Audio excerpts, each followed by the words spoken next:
Ready.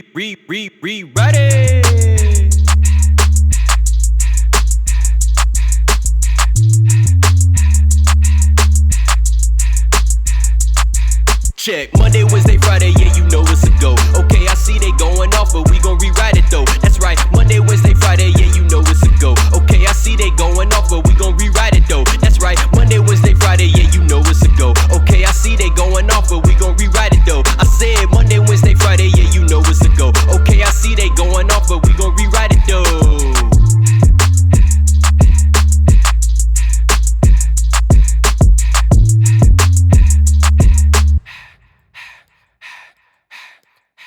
Ladies and gentlemen, welcome to another edition of the Rewriters Room. We are the men with the pen. I am 1/3 of our illustrious trio, 3MB, but way better, way more musical, way more rhythm.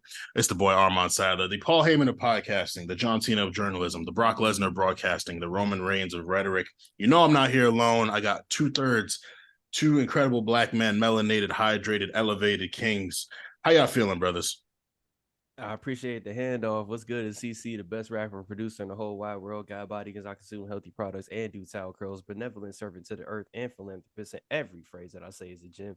Like motherfucking amethyst. You could put any nigga next to me. 1 tank, no tanks. 2 tanks, no tanks. Women gonna say, whose man is this? I may talk a lot, but only got one thing to say. Love yourself and keep going. You are the world, so give all you can. Take care of your body, your people, and your land. Where my nigga Chan? Welcome to the mid-card main event, the mid-card mafia, reporting live from the mid-card. The Big G Gunther has landed on Monday Night Raw. The 3-hour show now has the global. When I say that's a man, that's a married man. That's a man with a wife. He's on Monday Night Raw, USA Network. Check him out, man. That's all I gotta say. I was really enjoying seeing those videos of Gunther dancing at his wedding, because it's like, you see him in the ring, he's all straight faced, menacing, yeah. and then you see this nigga getting to it at the wedding. It's like, wow, man, like it's beautiful. Like, love that for him. Found him a baddie, got him a long title reign, amazing faction, great entrance music. Like life is really good for Big Gunner, man. For Gunner it is, for Walker. Right.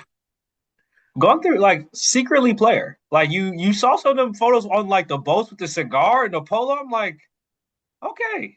I didn't know you had that in your repertoire, but you could definitely see some like in the future, some like when he goes babyface, some like comedy segments where he's like interacting with like other superstars. Cause you see like he's got some like swag to him, and like he especially like with like, there's always those segments where you have like the white wrestler talk to the black wrestlers. They don't understand what they're doing, but they try and, Kevin Owens with the New Day, et cetera, et cetera. You can see Gunther doing spots like that where I didn't think he had that in his bag like a Drew McIntyre did, but you can see he's got a player. Like he's got a confidence, got some swag to him. Like, I was impressed with my boy. Yeah, I might have to develop some more familiarity with his game. But one thing that you all should also be familiar with is the A Show RNC Patreon. You can subscribe at patreon.com/the A Show RNC to get early access to episodes of the A Show and the War Report, access to Retro Diaries hosted by Meals. You can get bonus content. You can ask us questions. You can comment on things. You can interact. If you want to pay the big bucks, you could be a guest on the show.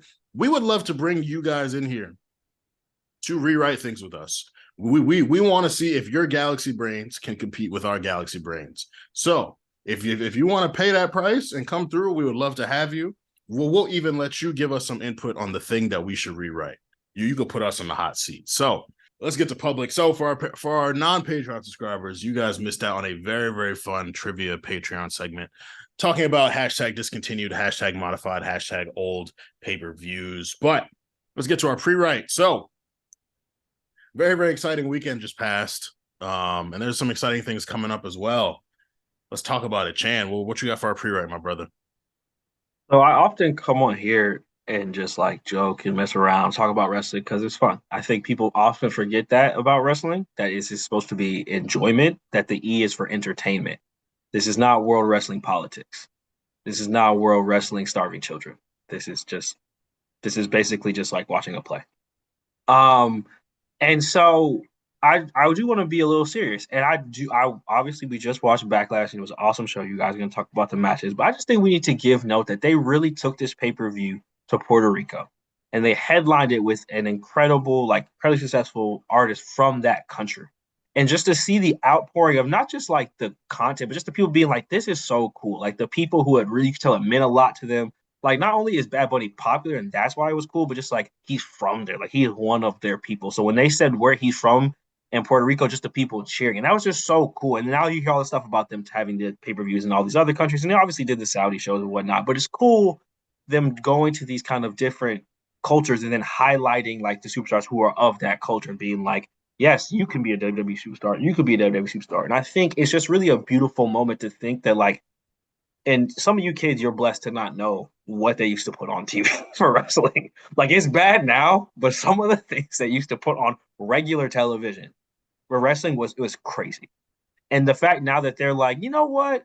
What if we just had a PLE in Africa? Like, what could we? Who would start that? And people are just talking about that as if it's a really feasible thing. I think it's just a great place for wrestling to be, and I think we should just not let that go by. That like wrestling is really tough. Instead of like exploiting people's cultures, it's really embracing them and letting the stars kind of lead the way and not forcing it and not making some weird foreigner angle. It's just like no, no one you can debate whether or not Bad Bunny should not or should have main event the show, but no one can be like, that's a crazy idea. Like everyone thought that, oh no, the two guys from Puerto Rico should obviously be a part. Like that's no one thought it was weird. Like it was just a very clear thing. I think that's just a good place for some things to be like, no, we can understand what time it is. And yeah, Drew's gonna main event Scotland because that's cool. Like that, it doesn't have to be no deeper than that. And I just want us to like say, hey guys, this is a cool thing we did. Let's keep it going. Let's not shoot over that. I mean, yeah, 1,000%. And I think it just hits a little different for this one because, you go to Saudi Arabia, you got Ali, you got Mansoor, and they're popular within their own right. Bad Bunny is the most streamed artist in the world. Number one. And he continues to come back. Like he's not just at the PLE walking out a wrestler or you just the camera panning to him. Like he's wrestling. He's wrestled multiple times. He was in the Royal Rumble. He Damian Priest got his Mania debut 2 months into his main roster run next to Bad Bunny. And now he's double headlining the WWE's return to Puerto Rico. It's like all these things came together so perfectly at the right time for Bad Bunny's career and for the WWE's career and for how many Latin Puerto Rican stars they have currently. Like it was the perfect storm. Like you really couldn't have written anything better than that. And I mean, granted, like it was written, like it was all planned this way, but I think just seeing the impact and kind of something we were talking about off camera, like seeing how many non-wrestling fans were tapped in, were sharing videos of his entrance, we're sharing reels of him going through a table, we're sharing just different things. All the old wrestling fans who remember Carlito being like, oh shit, Carlito came back. Like it was just so many cool things about it. And it really shows like the potential that they have. Like, bro, like if we go into Africa, we need to see Omos fighting for a title in Africa, the singles title. If we go into fucking where, like they could go wherever and they can try to do whatever. So yeah, it's amazing. Like it really makes me proud to be a WWE fan, which probably makes me sound like, WWE the defense force, like I have my shield up, but it's just like, it's like you said, it's amazing to see how far they've come where they're appreciating and promoting these cultures as opposed to using them and exploiting them and making light of them.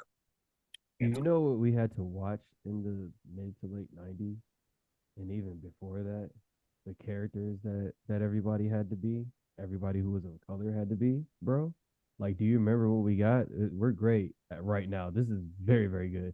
Also, last thing I want to say about that, 18 professional wrestlers wrestled during the PLE for Backlash. Guess who had the longest match? Bad fucking Bunny. He had the longest match. Benito. So like, fuck not talking about wrestling. No, let's talk about wrestling. Let's talk about work rate if you could put on a goddamn 25-minute classic. The nigga checked that box. What are we talking about here, bro? Yeah. And it's like people will immediately say, "Oh, it's a street fight," because they don't want him working a regular wrestling match. But there was so much wrestling psychology within that. Like the match starts in the ring. He fucking Bret Hart to win. He fucking Slim. Like he got technical. His finisher is a Canadian destroyer. That's bro's finisher. He's not even a wrestler. Fucking leg drop. This isn't Snoop's people elbow. Bro does a flip. To win all of his matches. The motherfucker got Falcon arrowed like 15 feet off of a platform, albeit on some shit that didn't it wasn't like terrible or whatever. But goddamn, it probably didn't feel great. Yeah. And also, and let it not be overstated. Shout out to fucking Carlito, man. Oh, just pulls up to WWE every 6 months, brawling, just mad big. I want him on the roster right now. I want him on the roster right now. To you, bro. That pop was like Stone Cold level. Like that pop was wow. I missed Carlito's time just watching that. I was like, all right, I need to go back in. I need to check. He's fun, man. Because I just kept hearing about him when he was there. I was like person out here, but yeah. It's it was incredible. Sorry, I'm typing a message to CC. His mic sounds off. We can edit this out. Yeah, my bad. Okay. Yeah. You sounded better there. I don't know what it is. But we can try to continue. Yeah, man. Absolutely fantastic. And shit, I'll just get into mine since it's kind of aligned here. I remember when we talked about him, like Damian Priest, he comes to the main roster. He debuts at the Royal Rumble 2021. And, he does really well. That's also where Bad Bunny appears in WWE for the first time. That they link up, they get into a feud with Miz and Morrison. And, it's really great. Like when you really look back and think about it, Damian Priest debuting at WrestleMania 2 months into his main roster run, next to Bad Bunny, who had never wrestled before. And they put them with Miz and Morrison, who are great workers, who are very safe workers. People were going to make you look good. But, we saw that and it was like, all right, like Dame has potential. Like what, 3-4 months later, he wins the U.S. title. He's on his U.S. title run. But then we're like, he's starting to do that two-sided character shit. We're like, yo, this is not, I'm not really feeling this. Like, I don't know, Dame. You're great in ring. I love Dame when I watched him when he was in NXT. I remember Triple H had him in the hot tub with the hose. I was like, oh, this nigga's great. He's great. Like he's gonna be something. And then he finds his way with Judgment Day, links up with Edge, becomes the punishment, and then Finn takes over.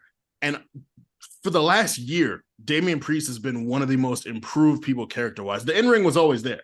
It was always good, but the character and the positions they're putting him in are really and he's delivering every single time. And now we're seeing reports like they're looking at him as a main event level player, a top level player. It's like, you goddamn right, bro. Like first, his moveset is fun. I love his moveset. He's one of the guys that I use in 2K the most now. South of Heaven, Broken Arrow, the little clap move, like all that shit. Like, bro, he's great. He's really fucking great.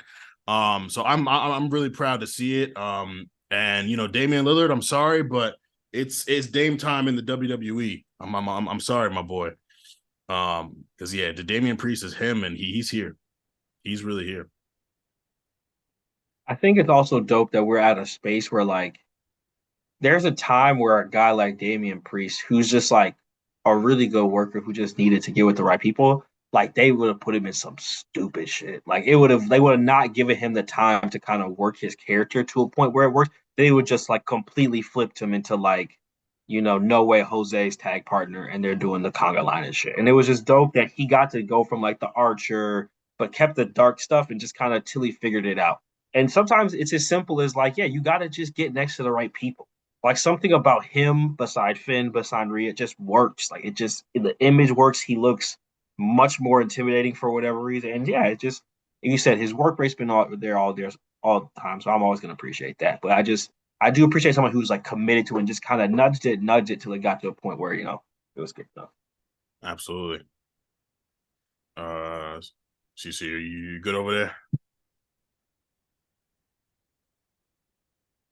My fault. Yeah, I think I'm straight. I was trying to hold down the space bar, but I think I had the chat open and it wasn't working. How I'm sounding right now? Still slightly muffled. Slightly muffled. Is this better? What about now? It's the same. It's the same. All right. Okay, now you sound a little louder. Yeah, you were good there. I'm good right here. Yeah, you're good there. Okay. All right, perfect. I'm gonna leave it right here. All right. Awesome. Yeah. So, let's get into your pre-write. I mean, shit. So like, we got to remember what Shannon started his pre-write with. What he said you guys got to remember the E stands for entertainment. This is supposed to be entertaining. So I was thinking about that, and I think one of the greatest things that we got from Triple H taking over, and just having like a lot of fresh people in creative production, as well as the wrestlers themselves having some really good original ideas. One of the things that I noticed was the wrestling, has gotten really great. Even like the storylines around it are, they're not goofy. You can see why people want to go at one person in a position. That's about the shenanigans that me and Shannon like to get into and that we remember and shit. And I'm like, you know what? There is like that, whipped cream with the cherry on top kind of aspect to it that you could have. Like if you want to go there, you don't need it. Like you said, it's like I said, it's like it's the extra whipped cream on a latte. You're not necessarily there for that. It's just the nice part about it. But if you want to have like a little nice part about it, I'm like, bro, let's get like this is a soap opera.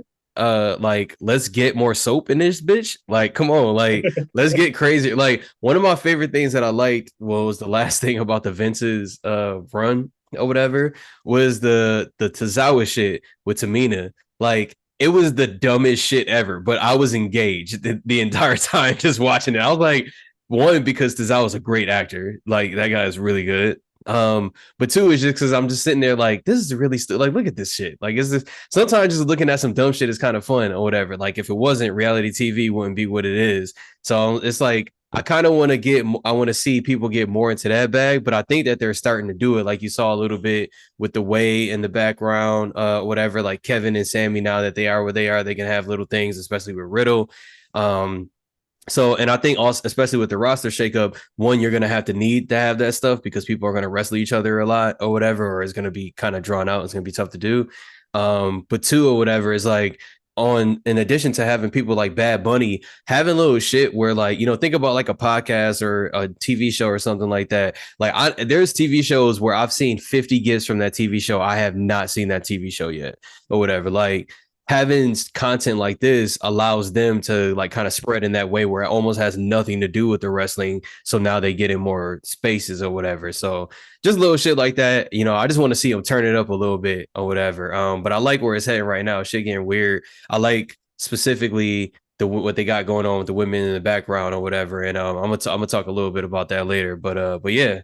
And let's give them a little bit more. Let's sauce this bitch up a little bit. We got the wrestling down, the stories down. Yeah, we got that. Now let's do some crazy shit. Come on. I think you're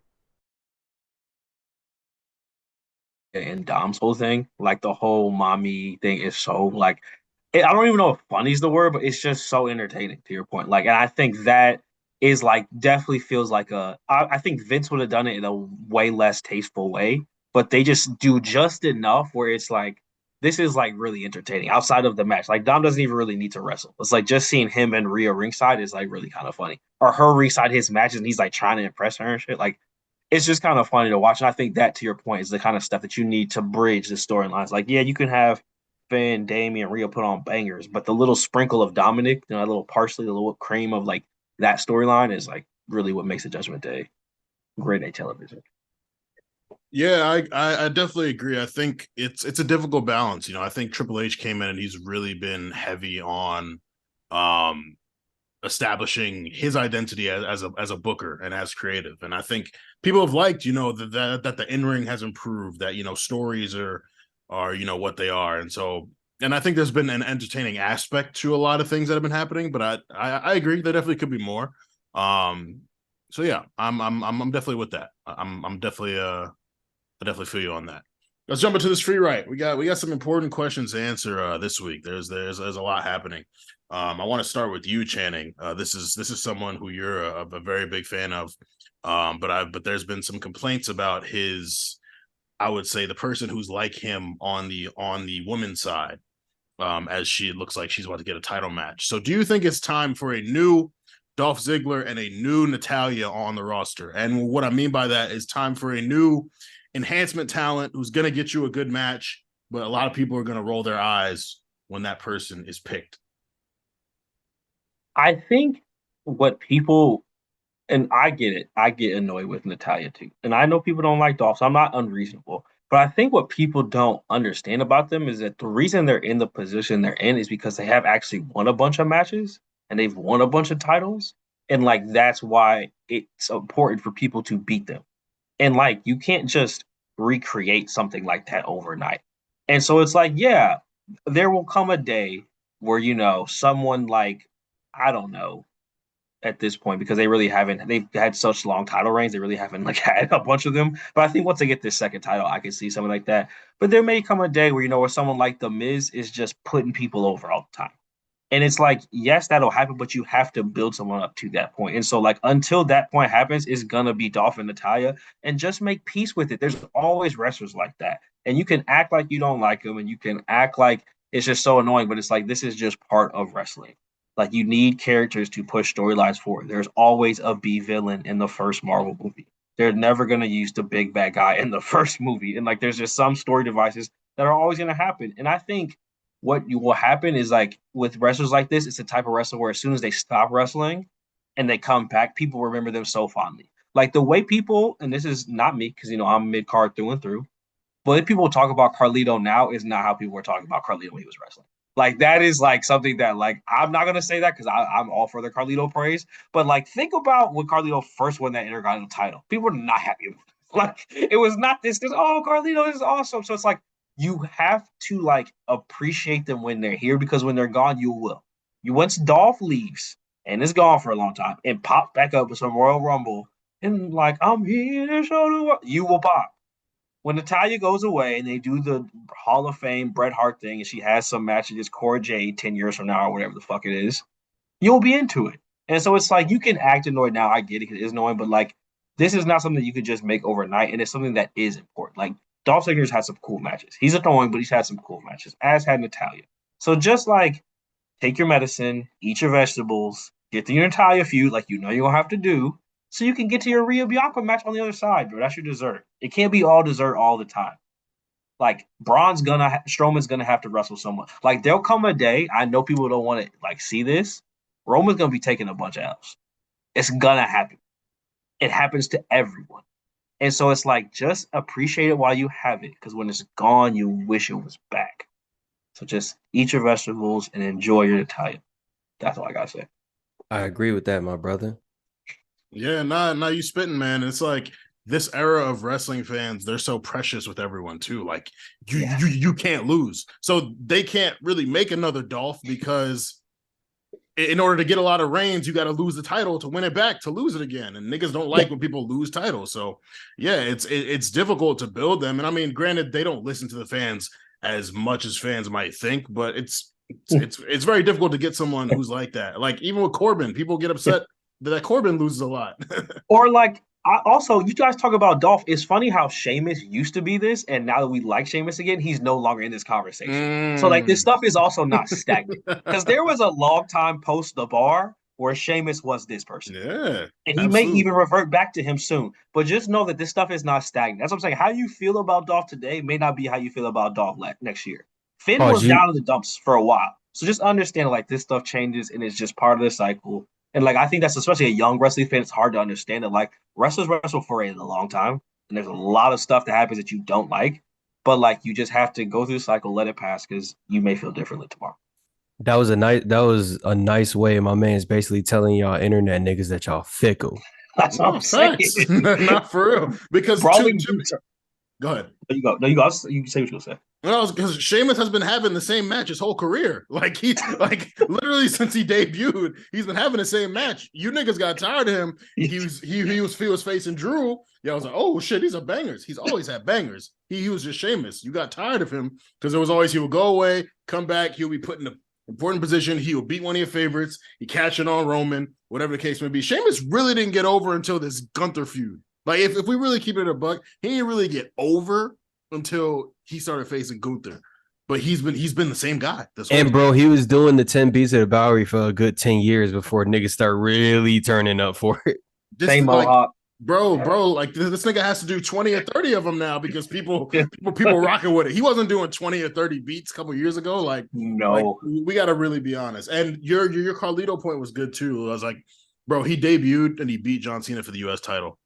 And then when he debuted on Raw, he beat Shelton Benjamin for the Intercontinental title. And Carlito was cool. People fucking him, spitting the apples out, the hair, all that. He was real suave, but he beat two beloved baby faces. And I know people wasn't fucking with that. So it's like, what do y'all really want? Like, are you not entertained? Niggas got me feeling like Kwame Brown when he was asking that. Like, do you see them picks I'm setting? do you see them picks? But Cece, I want to ask you, who should or / will face Seth Rollins for the World Heavyweight Championship at Night of Champions from the SmackDown side? Now we got AJ Styles, Edge, Rey Mysterio, Bobby Lashley, Theory, and Sheamus. Who should or will or should? You might have one answer for each for the should will part. So what you got? He and Edge already had a thing, I believe. So to bring them back in this way, especially as Edge is trying to find a new direction since he's sort of done with the Judgment Day, would kind of be a waste because in my mind, I'm like, well, if you really want Edge to kind of be in like the title picture still, but you got to redirect him somewhere, there has to be a wind that blows the ship in a different direction. Something has to happen. It can't just be, because they're not going to give it to him. That's one. And then two, it just can't be like you lost at the top because like, where do you go from there? Obviously, you might want to get it back from Seth, but like, or get it back, do a rematch or whatever. But where do you go from there? And then everybody's already gunning for Seth too, and you're kind of like number two to that. So then the thing about Edge is like since they've brought him back, they always kept him in kind of like one lane. He's not interacting with like a ton of people all at the same time. It's all about one story. So I think you have him lose so that in the first round, so he doesn't make it to that. I think Theory and Seth have had their things already, and even though Theory's being pushed as like, hey, he's gonna be here for a while or whatever, he doesn't need this shit at all or whatever. I think what were the other names? It was AJ, Edge, Rey Mysterio, Bobby Lashley, Sheamus, Theory. Who set us at feuds with all of them. Yeah. So Ray and Bobby definitely don't need this shit at all or whatever. So it leaves me with two choices, and I'm fine with either one. Sheamus or AJ. The reason why is because with either of those choices, you get them into that next part of their career where it's like, okay, these are like, because they're both at that level where it's like, bro, these next like 2 to 3, make them good. Because after that, your body just naturally starts to do. You could see it, I watched Ric Flair when he came back or whatever. I was like, bro, I don't want to look at you like this, bro. This shit, come on, man. So it's like, and they don't really let them get to that level these days. So I'm thinking that. And AJ and Seth will obviously have a good match. Sheamus and Seth, it could also be some good stuff too. But I want to lean with AJ, honestly. That's where I'm going. I think AJ is at that part of his career where it's like, yeah, he can be used like with the Good Brothers and all that stuff and the OC like here and there. That'd be fine. But when you consider where the roster is with certain things, how we're bringing people up, we're going to need people to, kind of like work with them. And then just also the presentation of that superstar AJ himself. I think you put him up there for that match. Let them have a good ass match, and wherever the cards fall, they fall, or whatever. That's how I feel about it. if Sheamus wins that title, bro, I will go to twitter.com and tweet, we have a Triple H problem, bro. I'm like, Hunter, you have lost your mind, bro. Like, you have lost it, dog. AJ, cool with that's totally fine. I 100% agree with you. Like, that Bob's not gonna be bouncing for too many more years. You got to give him a title before it's too late. But Sheamus, come on. What's wrong with Sheamus? What's wrong with Sheamus winning that belt? They wouldn't let Sheamus beat Gunther. So they don't give him the World Heavyweight Championship as a consolation prize? That is ridiculous. I'd rather they give it to Drew before they give it to Sheamus. But I'm with you on the AJ agenda. I think, obviously, everything for, my son Seth Rollins, but I think AJ, it would be cool with AJ. I'm not really into the OC, but, like, I think AJ having a title run, like, AJ puts on banger after banger, and then him and Seth can feud, and maybe Seth gets it off him later. Seth got a little bit more runway to him, but Sheamus would just be too much. Come on, be serious. Yeah. He would go right back to how people, when they didn't like Sheamus, it would go right back to that. He would all that goodwill, he would piss it away. And I definitely think AJ is the biggest example of what CC said. Like, he's not wrestling the way he was in 2016. Like 2016, he was doing that springboard 450. He was doing a bunch of different shit. Now he's really wrestling like a more technical, almost more power-based game for a dude who looks smaller. He's like, what, like 230? Like, so yeah, his time is like, bro, he like a freaking ankle injury kept him away for a minute. Like he wasn't at Mania. So yeah, I definitely think Seth and AJ will be a banger. We haven't seen that one. I think that's the match we've seen the least of all these potential people from the SmackDown side facing Seth. So I think that would be a really good one. I think it's especially good going to Saudi Arabia, like AJ Styles, Seth Rollins, like just seeing that on a marquee is a big deal. So yeah, I also think it'll be Seth AJ, but I don't know. There's this part of me that maybe wouldn't be surprised if Sheamus found his way into that match, man. Lastly, I'm asking myself a question because I'm so narcissistic. Which of the NXT call-ups will make the biggest first-year impact? This is a tough one. They called up quite a lot of people. We saw Odyssey Jones get called up on the Raw side. Von Wagner is a free agent. We got Alba Fire and Isla Dawn called up with the titles. We got Caden Carter and Katana Chance on Raw. We got Grayson Waller called up. We got Cameron Grimes called up. We got, who am I forgetting? I don't even know. But there's been a good amount of people called up. Zoe Stark on Raw. Yeah, like I think that the fact that we saw her on TV immediately says a lot. We saw her and we saw Cameron Grimes immediately. I do think Grayson Waller is going to be a big deal.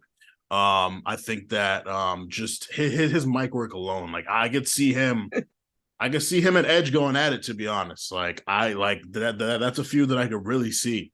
And so I think Grayson, I think Dawn of Fire. I people think that they're gonna take the titles off of Liv and Raquel pretty soon. Would not surprise me, especially because with Liv and Raquel on Raw, you want them to be free to eventually feud with Rhea. So I think Alba Fire, Isla Dawn, Grayson, and that's the SmackDown side, and Grimes too. I don't know if Grimes will win a title, but I think he's going to get some important matches. And I think on Raw, you really got to pay attention to Zoe Stark. I think she's really going to be something special. So I'm really looking forward to that. Question: is Von Wagner related to someone that I don't know? Because I don't understand what's going on here. Like I don't, and hey, this is coming live from the mid card. I don't see it, and I don't understand why they would call him up. Like I don't. I'm just confused. And he's a free agent. He's not even on a brand, so it's like I don't even know who he's going to be facing. Yo, so I think it's a shit or get off the pot kind of thing. That would make sense. So, like, think about it. Like, you think about how his build is and what he could be. He's got that, big guy test kind of like Corbin feel or whatever, to where it's like he's technically a big guy, but he's not like the big guy or whatever. To most people, he's bigger or whatever. But there's people who, technically he should get bodied by or whatever. But he's enough to be a heavy in some sort of way. So it's like, I'm pretty sure they tried to just, sit there, stare with an angry face thing out on him. didn't really work, and that was even down in NXT. It's just like, listen, if you can't just be a big intimidating motherfucker, bro, you just gonna have to figure something out. So for me, if I'm like, even if if I'm getting into my crazy ass Vince bag from like the 90s or whatever, if I'm doing dumb shit to like, crazy shit to like motivate somebody, I'm like, all right, yeah, you called up, but you're a free agent. We don't really got plans for you though. Like, make something happen. You know what I mean? Like telling him to get creative, like, come on, bro, let's get something going. Only issue with that is that if this was the 90s, Vince would have made Von Wagner Cameron Grimes his tag partner, and he would just be like a big hick. And they would dominate.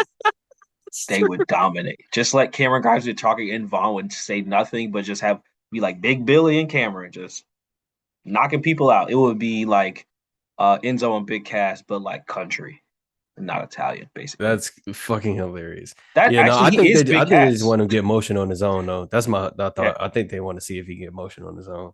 Yeah, he's a really interesting case. I mean, his very first night on 2.0, they put him in that NXT title match, and then they had him tagging with Kyle O'Reilly. They paired him with Robert Stone. Like, they've tried to manufacture him getting over at every turn, and he's gotten better in ring. But like, yeah, he's not exactly the most interesting. But I look at who they have as like free agents, especially on the men's side. It's either like jobbers like Corbin and Ali, or it's big guys, Omos, Brock, and Von Wagner. So I think they want to turn him into like a big guy attraction.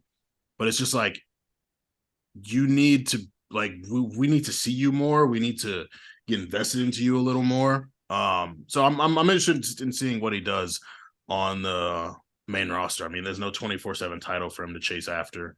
There ain't no big battle royals coming up anytime soon. So I don't really know where he's gonna go. But I think tag, dude. So here's the thing, like you guys pointed out or whatever, man, you need that I'm sorry, excuse me. That little guy, big guy thing, like Dolphin, I think Dolphin Drew was the last time we kind of saw that. Yeah. Has there been a more recent? Yeah. I mean, we got Braun and Ricochet right now doing it. Yeah. I meant to say more as like kind of like in a heelish way. Yeah, like more in like a heelish, a little bit more serious way. Not, no offense, but like, but yeah, like, so kind of like in that way or whatever, it's just like, I think you got a lot of people here, and just like, it makes sense to kind of do that because, one, you give people a reason to try to develop a character at all because they have to work with someone else to make something creative. So now they actually really got to kind of try, because you can't bullshit when you're working with somebody. We're going to get back to niggas that was just like, listen, I tried to work something out with them. This motherfucker had no ideas. Like, you know what I mean? Like, yeah. So one, it forces you into that situation. Two, the burden of getting over is not all on you. It's 50-50 with the other niggas. So like, y'all could cut that up and go at it or whatever. It's less of a burden to handle or whatever. Like, that's why I think that's part of the reason why, aside from the fact that they are becoming one of the more legendary, will be called in the future legendary tag teams ever, Street Profits, why they're kept together for so long. Because could both of them go off and do interesting things as a singles? Montez, yeah, for sure. Dawkins, we starting to see him really get that confidence, and it's like, okay, he could probably do that shit too. But it's like, when you think about what they are together and all that they can kind of accomplish, but also kind of build up within themselves as far as learning the business, learning how, to get over, when they're on, like, have like little story things here and there or whatever, all the lessons they're going to take from that going into their singles, they're not going to have to try in their singles. They're just going to go from doing this to doing that. Versus what you see like with Von Wagner, it's like, bro, you got to try to do this shit right first, and then we got to like you. Like, damn, bro. Well, I know in, I guess, 18-ish months, whenever he's with The Miz, and if it doesn't work out then, I guess it'll be over. Yep, that's how you know. Because it'll happen. They say, Mike, Miz, can you figure something out with him? And Miz is pretty good. His hit rate's pretty good, but sometimes it's just like, I got nothing for you guys. Bro, The Miz got over a wrestler who literally doesn't talk. I don't know. Niggas will need to stop disrespecting the Miz. I know, like, we say this a lot or whatever, but let's keep it funky, right? Like, let's be real about this shit. When you trying to make some money or whatever, you need a story. You need niggas to be entertained or whatever. Every time this nigga come out, y'all go like y'all react every time. It's never quiet when this nigga's out there. It don't matter what's happening. The nigga he took a stomp in the big red boots. Are you kidding me? That is entertainment.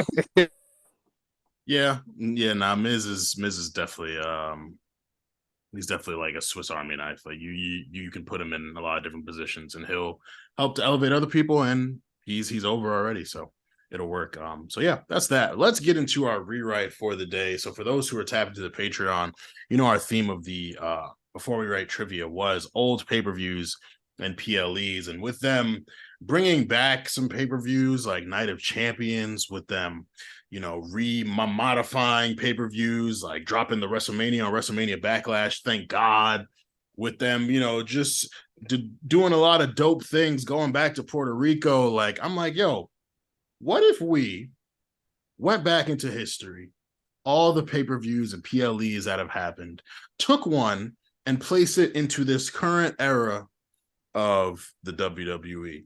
I feel like I usually don't start, so I'm gonna start with mine. And so, one complaint over the last few years of WWE programming is like these gimmick pay-per-views. Hell in a Cell doesn't need a pay-per-view. TLC doesn't need a pay-per-view. Money in the Bank is like the only gimmick pay-per-view that people like, and Extreme Rules people like, especially now that like all the matches actually had stipulations last year. And so I'm like, all right, well, let's go to a gimmick pay-per-view and see if I can spice it up. So I'm going to none other than Fatal 4-Way. Now, Fatal 4-Way took place late June 2023. Specifically, I'm going to have it happen on June 25th, 2023. So that's my birthday, so it's going to be lit. This will emanate from the State Farm Arena in Atlanta, Georgia.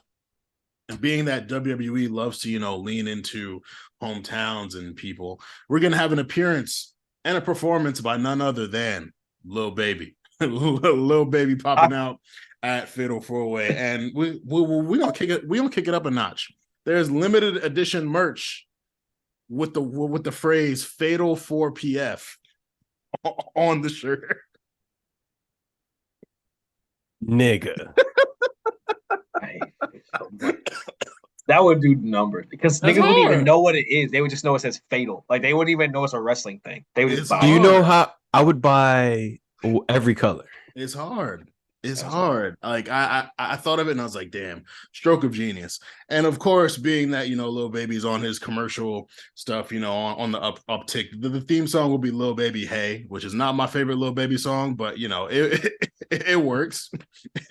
It works, whatever. And so leading up to Fatal 4-Way, there are a couple things that are going to happen. There's going to be a World Heavyweight Championship Summit. There's going to be a bunch of different tag team matches, singles matches, and for feuds that are unrelated to the show. By now, Solo Sikoa and Roman Reigns have kicked the Usos out of the family. Solo Sikoa has actually injured Jey Uso. And so the SmackDown Go Home show before this, Solo and Jimmy have a singles match. Also, as like a Fatal 4-Way kind of prelude, Austin Theory defends his U.S. title in a Fatal 4-Way match against LA Knight, Grayson Waller, and Cameron Grimes on SmackDown. It's gonna be heat. Now, for the actual show's card, because that they're gonna make it a gimmick pay-per-view, but they're not gonna have all the matches be gimmick matches. So we're gonna have Cody Rhodes versus The Miz, because, well, why not? Why not? Cody Rhodes needs to beat people till he could go see Roman, who, by the way, Roman is not on this card because it's sandwiched between Night of Champions and Money in the Bank and SummerSlam. So Roman's like, hey, 5 kids, man. Like, I can't come to Atlanta. I'm sorry. Second time in a row, Roman misses an Atlanta pay-per-view. If you remember, he caught COVID for day 1, 2022, so he wasn't there. Something about Roman in Atlanta, man. He's just not feeling it. Georgia Tech, man. Yeah, be right by them. It's crazy. So we're going to have Cody Rhodes versus Dominic Mysterio. We have a SmackDown Women's Championship Fatal 4-Way match. Bianca Belair takes on Shotzi and the now disbanded Damage Control members Bayley and Io Sky. Okay. Raw Women's Championship, we have Rhea Ripley defending her championship against Natalya, Zoe Stark, and Candice LeRae. We have an Intercontinental Championship Fatal 4-Way match. This is big, meaty men slapping meat. Gunther versus Bronson Reed versus Braun Strowman versus Otis. This is one of those matches that is like, damn, like this joint might steal the show for real. WWE Undisputed Tag Team Championship match. We got Kevin Owens and Sami Zayn defending their titles against the OC and the Viking Raiders and Dominic Mysterio and Damian Priest. Then we have a World Heavyweight Championship Fatal 4-Way match. Seth Rollins defending his title against Seth Rollins wins at Night of Champions, and he defends the title against Drew McIntyre, Shinsuke Nakamura, and Finn Balor. And then we have a number one contenders Fatal 4-Way match for the WWE Universal Championship. Bobby Lashley versus Sheamus versus Karrion Kross versus AJ Styles. So let's go through these match results. Cody beats The Miz because, of course. In the SmackDown Women's Championship Fatal 4-Way match, Bayley and Io, of course, going at it, getting real personal. Bayley is about to pin Bianca. Io throws her out. No, I'm sorry. Bianca's about to pin Bayley. And then Io throws Bianca out, hits a moonsault on Bayley. Io wins the SmackDown Women's Championship, which leads to a feud between Io and Bayley. They run a triple threat match with Bianca at Money in the Bank. And yeah, shit, it's hard. Shit is all hard. Raw Women's Championship, Rhea Ripley successfully defends it because, of course, like Natalya not beating her. Zoe Stark cooks, but she don't win. And Candice LeRae is, Candice LeRae is great, but no. The Intercontinental Championship Fatal 4-Way match. Otis is looking like he's about to win. He's looking like he's about to pin Braun Strowman. And then Chad Gable comes out, looks like he's about to help him, turns on him, steals Maxine from him. And while Otis is down, Bronson Reed hits the tsunami and pins Otis, winning the title from Gunther. So Gunther loses it without getting pinned. Gunther can then go on to the World Heavyweight Championship picture like we all want him to. The WWE Undisputed Tag Team Championship match, KO and Sammy win because the OC's not winning. The Viking Raiders are great, but no. And Dom Mysterio and Damian, fantastic guys, but no. The World Heavyweight Championship Fatal 4-Way match, absolute banger. Seth, Drew, Shinsuke, Finn. Seth ends up retaining. Seth is going to hold that title for a long time, really until Survivor Series. So him and Roman or him and Cody can go at it, depending on what happens, down the road. And finally, the number one contenders Fatal 4-Way match for the WWE Universal Championship, Bobby Lashley, Sheamus, Karrion Kross, AJ Styles. Sheamus wins and faces Roman Reigns for the WWE Universal Championship at Money in the Bank in London. But yeah, man, this is a banger show. Very well received. People love the merch. Lil Baby is going crazy. And this was very fun to put together. It was kind of tough though too, because it's like I wanted to have a balance of faces and heels in Fatal 4-Way matches. I wanted to have people that made sense. Some of the matches just like ended up being kind of ass just off of names alone. But that's my rewrite of Fatal 4-Way 2023. I need that to be real, just so I could hear Lil Baby's rendition of his like theme song for the event called Fatal 4-Way or just 4-Way or whatever. Because the first line gonna start, he gonna pop up. The first line is gonna be like, I met with 3 hoes and it's a Fatal 4-Way or something like that. And it's gonna go crazy after that. I'm like, yeah, let's get it. But I'm fucking with that, my boy. Can't wait till he does like a leg drop off like the third rope onto like someone. Like whatever wrestling spot they gave him to do, I feel like it's gonna be hilarious. I'm not gonna front. I wanted to put Hit Row into the tag team championship match so Lil Baby could beat them up, but I was like, there it is. Hit Row so he could beat them up. Nah. You niggas are not for PF. Clipped, absolutely clipped. Then maybe they can have like a backstage segment or something. Because this is like the B pay-per-view of B pay-per-views. Like Becky Lynch isn't on this, Trish Stratus not here, Roman's not here. Like it's but hey, it's still some heat. See, this is the reason why, like, I think it's great that people who watch the wrestling that we've watched rewrote this, because you said that perfectly. It's a B pay-per-view. Like even back when they had, the other pay-per-views that eventually got canceled, or even some of the ones that are still here now, whatever. It's like, listen, this pay-per-view ain't for like from monumental shit to happen, bro. We just about to, go crazy. You know what I mean? This ain't that. So yeah, no, you stayed in theme, my brother. Yeah, every episode can't be a season finale, bro. It's be a bit much. Can I go? I have an engagement. That's my phone keeps going off. So, I picked Cyber Sunday. I ran into an issue because Cyber Sunday is held in October or hashtag Taboo Tuesday, but they don't do that anymore. And so instead of trying to go to 2023, because it got wild. I like lost myself for a little bit, and Jinder was World Heavyweight Championship, and I was like, let me reel myself back in. Let me give myself some constraints. And so I decided to do it in 2022, October of 2022. So note that last year there was no actual October pay-per-view. We had 2 in November, Crown Jewel and Survivor Series War Games, and then we had Clash at the Castle right before that. So it does kind of make sense that we would have an October pay-per-view. So that did match up well. So, mind you, these feuds are all coming off of Clash of the Castle. So I'll give you some context with the matches and I'll give you the results. So to open the show, we have a handicap match. We have Drew McIntyre versus Solo Sikoa and Sami Zayn. So as you remember from Clash of the Castle, that's when Solo debuts, interrupts the match. Roman wins. Of course, Drew's like, I gotta get my leg back. He faces Solo the next week on Raw, but Sami interferes. And Sami this whole time is talking to Solo like, I know you're Solo, but like this is your first, pay-per-view. This is your first PLE. You don't know what you're getting yourself into. Drew's been a champion. Like, let me come out. Let me help you. Let us do this together. And then he's trying to also show Roman that like, oh, this is your family. I'll take care of him. I'm his vet. Like, I'll look out for him. Of course, as you know, as things go during the match, Sami inadvertently causes Solo the loss. Of course, Solo does not take the pin because, as we will come to find out, Solo is unbeatable. No one defeats Solo Sikoa. And so Sami eats the pin. Drew gets his win. And then that kind of nicely ties up Drew's interaction with the Bloodline. So, getting into our Cyber Sunday fun segments. So, Cyber Sunday, as you can imagine, is the pay-per-view where in which you have fan votes. These are usually done by text message, but this time we have opened it up to Twitter as well.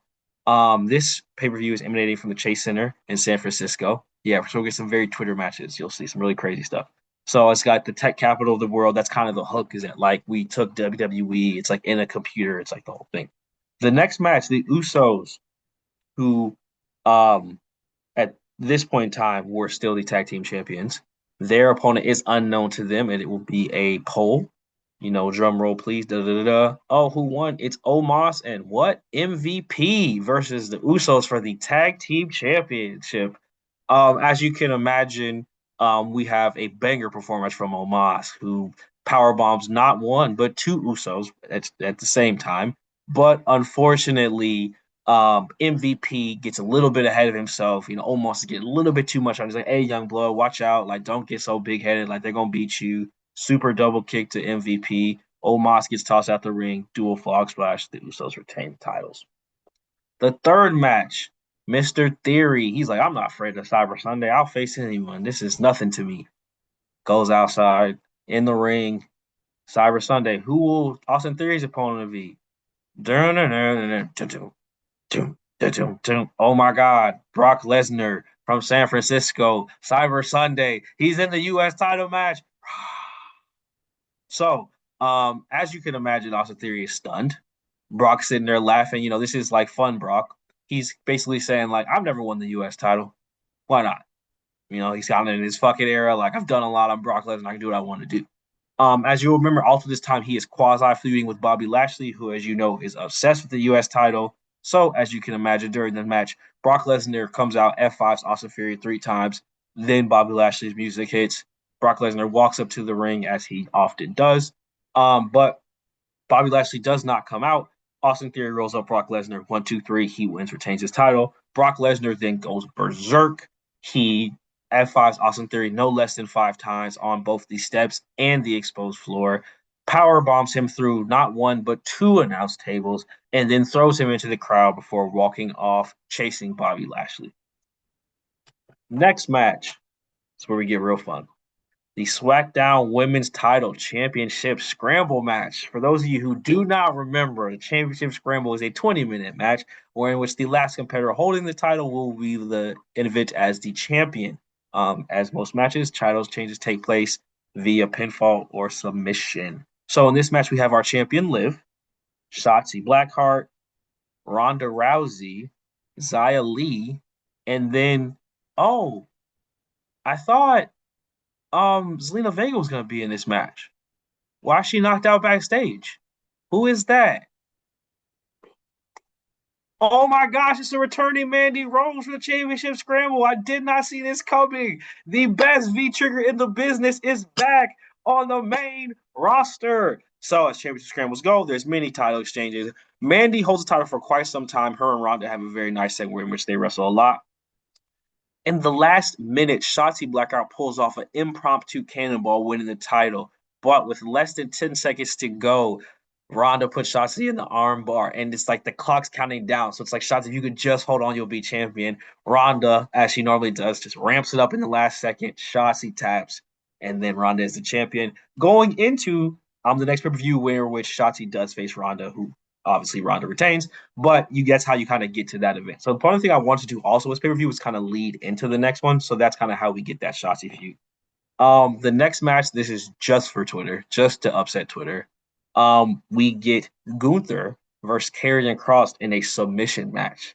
At one point in time, Gunther almost big boots Charlotte halfway across the ring. Like he stops himself, but it gets very close. Karrion gets worried, gets over. Gunther sneaks up behind him, puts him in the hold, falls on his back like a big bear that he is, puts out Karrion Kross and puts him out of his misery. And then our last match. Second to last match. We have a intergender 6-person tag match. What is the stipulation, you ask, Cyber Sunday? No disqualifications. In this match, we have Bianca Belair and the Street Profits versus the Judgment Day of Rhea, Finn Balor, and Damian Priest. So it's no DQ, so we have some street fight elements. We obviously have Rhea interacting with like Montez and Angela. We have Bianca like tossing Finn like he's not about shit. But as you can imagine, who do I forget? Dom. Dom at the end of the match comes up, knocks out D'Angelo. Finn hits the coup de grace. 1, 2, 3. Judgment Day is victorious, but a banger, and it also teased a possible Bianca Rhea interaction. At one point in time, they're obviously in the match having a stare off. People are freaking out. It's like, this is what we need. And then it gets broken up. Our last match is a 6-pack challenge.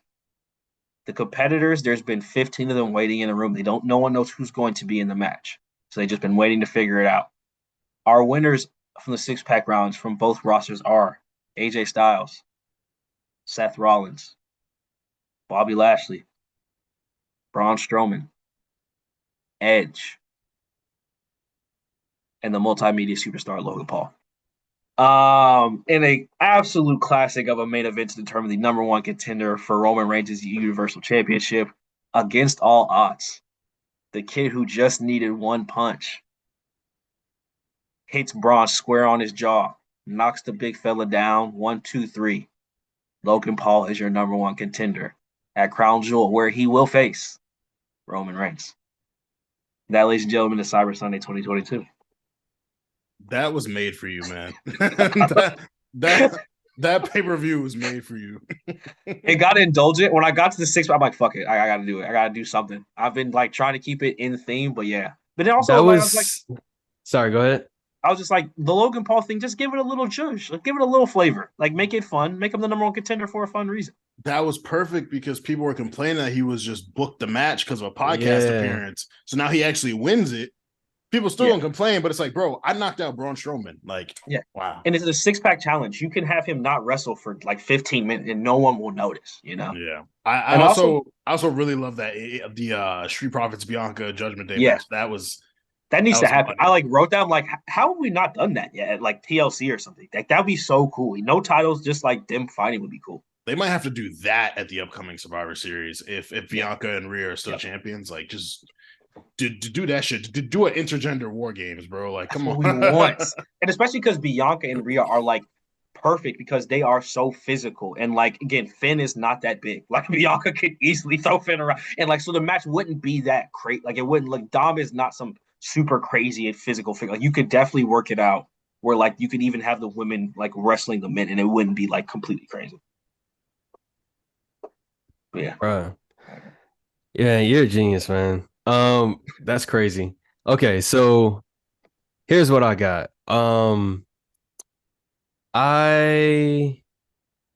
I kind of went like this route where like I wanted to just, so usually what I try to do is I try to like either go like Galaxy Brain and try to explain like all this crazy shit that happens, or I try to like be like a little bit like too logical and be like, this happens because that is blah, blah, blah. This time I was just like, fuck it.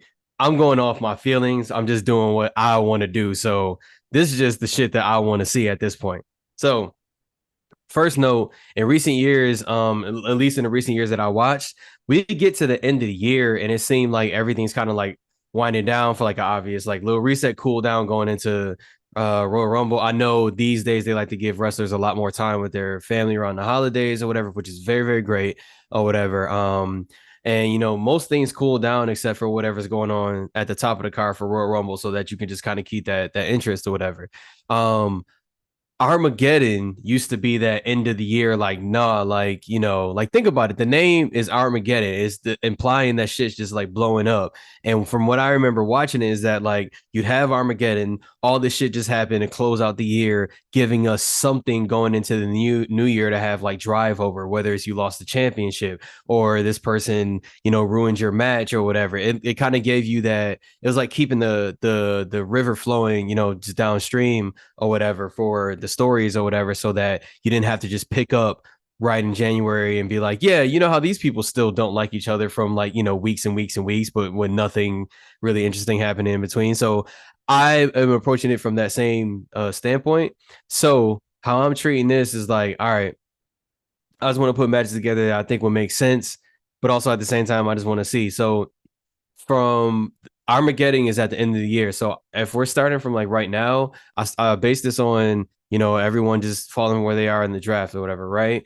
But also base this on just like being the most like tame, super logical, whatever, not crazy, the most like vanilla way of like thinking about all these people. So a lot of these people are going to get into I haven't like listed all the details because it's not really important to why these matches happen, because it's to set up something. So a lot of these people have like crazy feuds over, you know, the next like what is it, like 6 months or so or whatever, and they're just more so like little spouts with people, you know, just like to get matches, to get people going, see how people's chemistry are or whatever. By the time we get to the end of the year or whatever, people's frustrations are really coming to fruition. But a lot of that is like they want to go after certain opportunities. They know Royal Rumble is coming up, but Armageddon is that chance to really get your foot in there, you know, to like, you know, establish yourself. Maybe you get a better number for Royal Rumble. Maybe you get a shot at a championship at Royal Rumble instead of having to be in the Royal Rumble. You know what I mean? Just that last ditch effort right before it's that time. So a lot of these people are going to be hungry. They've had time to work over, and a lot of these people do not have the best character work right now, but they will be. So here's the card that we got, and I'm just going to go match by match. I'm not going to tell you the whole thing. All right. So for the US title, there at this point, I haven't worked out how he's gonna drop it, but Theory no longer has the US title at this point.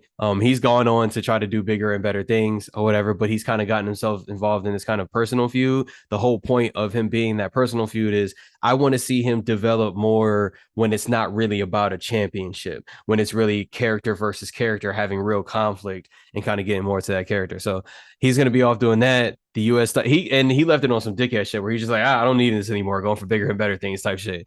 Like, you know, and then he goes he lets that go, and then we have 6-man ladder match for the US title. This starts the show, and we have Apollo Crews, the motherfucking wrestling machine, Chad Gable, the new and improved, and by this point he's gotten a little bit more character, Riddick Moss, Xavier Woods, just to have, you know, that stable guy who can like kind of work in there.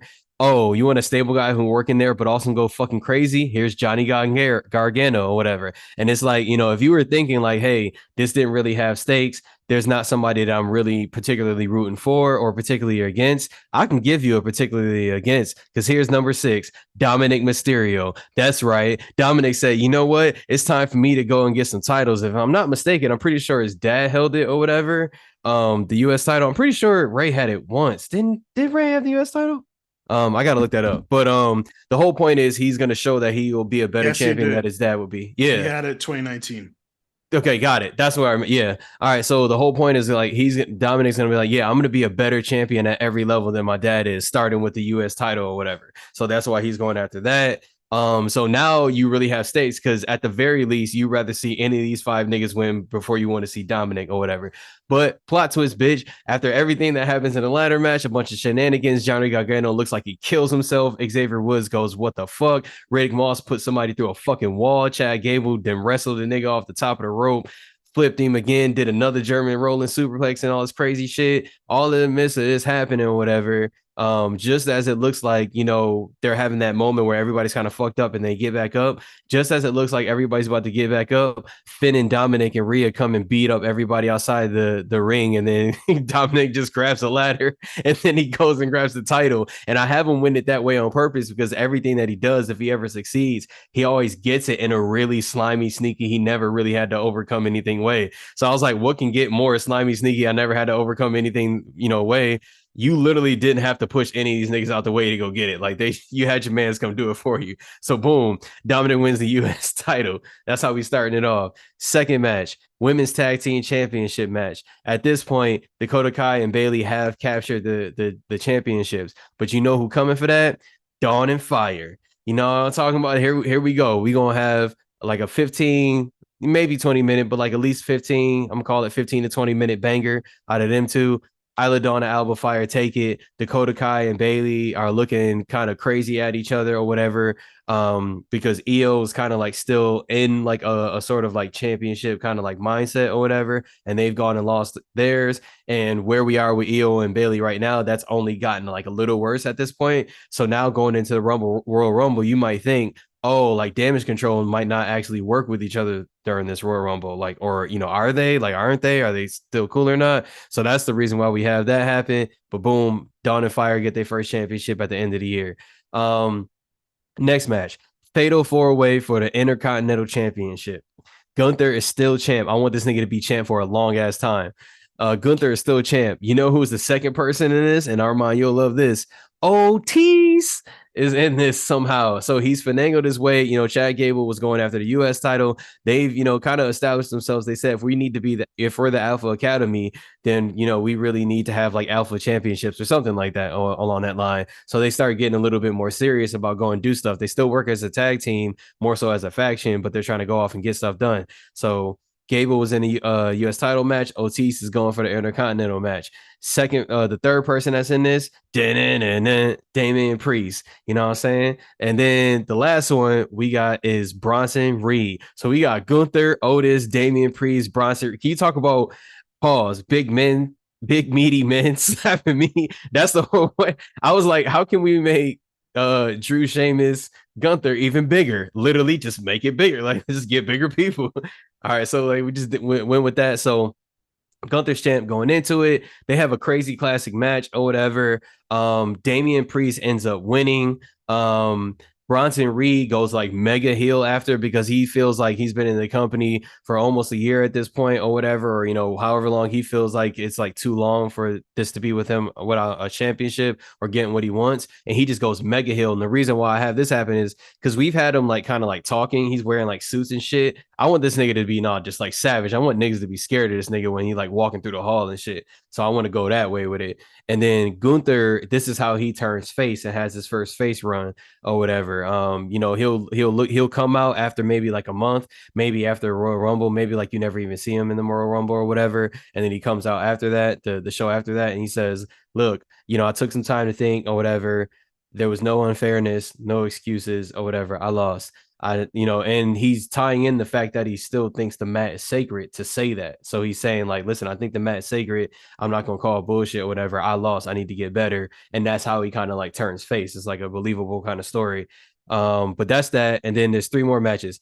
Raw Women's Championship, Raquel, Rhea. Don't even need to get into it. That shit is what it is. Two of the bigger women in the company as far as muscles and slamming the shit out of people go. Just go at it. But here's the thing.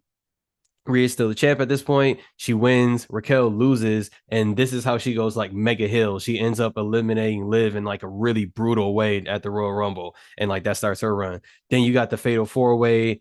And then the last match is the World Heavyweight Championship match. And this is Seth Rollins as champ, because I think he's going to get it, after this tournament. And then you have him against Drew for the World Heavyweight Championship at Armageddon, closing out the show. It ends in like a no contest, like / like DQ or whatever, because Randy Orton interrupted it or whatever and didn't think either of them should win or whatever. Then Edge comes out and spears Randy Orton or whatever because he didn't think, like Randy Orton was in his right place or whatever. But at this point, Seth is kind of like thanking him, but Edge like spears him too because he's like, I still want that. So this leads to Seth Rollins, Drew McIntyre, Randy Orton, and Edge having a fatal 4-way for the World Heavyweight Championship at Royal Rumble later, like that very next month. You can either do it then, or you could stretch this all the way till, like pick like, even WrestleMania if you want to make it go that long. But I thought you could tie in little stories to where Randy and Edge had their history, but now they getting into it again. When they came back, it was kind of cool. But now it's like, wait, we bumping heads now as older guys. It's totally different thing going on. And then Seth and Drew can like have their little thing or whatever, but then all the four of them can have their little things with each other. So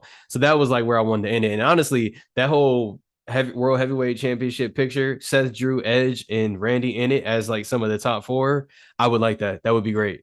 But yeah, that's my rewrite. There's a lot of prestige there. I mean, Randy held that title a bunch of times. Edge held that title a bunch of times. Drew is the guy. A lot of people want to see him get that. Seth is Seth. Like that's a strong card. That's a strong December card because we always look at that month of December as like nothing. Like it's just the lead up to Royal Rumble. So you actually gave us some stakes, some drama, some excitement, some just pure good ass matches too. Basically. Yeah, so that's hard. I'm jacking that. Well, ladies and gentlemen, these were our takes on 2023 or 2022 editions of old discontinued pay-per-views. We gave you Fatal 4-Way, we gave you Cyber Sunday, and we gave you Armageddon. Let us know what pay-per-view you would bring back, a match that you would book. Let us know how you like our cards. Are we Booker of the Year material? Are we Tony Khan? Like, let us know where we fall on that Booker spectrum. Most importantly, make sure that you tap into everything on the A Show RNC network and our Patreon. Thank you on behalf of the men with the pen, Channing, CC, and Armand. We want y'all to have a great week. Enjoy the episode, and we'll be back with y'all real soon.